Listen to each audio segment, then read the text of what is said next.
Hello guys, welcome back to our channel Gaming Basics. In today's video, I will be teaching you guys how to turn on the adventure sync on your Pokemon Go account.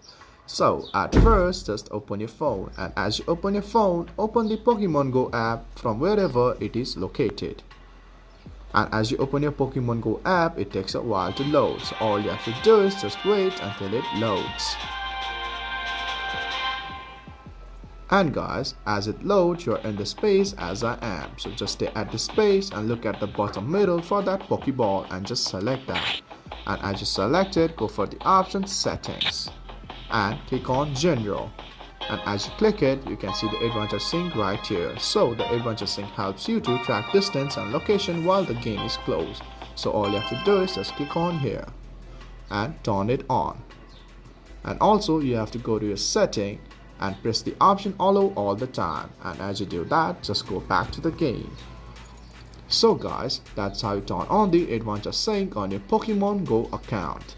If you find our video helpful, please leave a like and please do not forget to subscribe our channel. Also hit the bell icon to get updates with our latest videos and drop a comment for reviews and more content like this. I will see you guys again in our next video. Thank you for watching.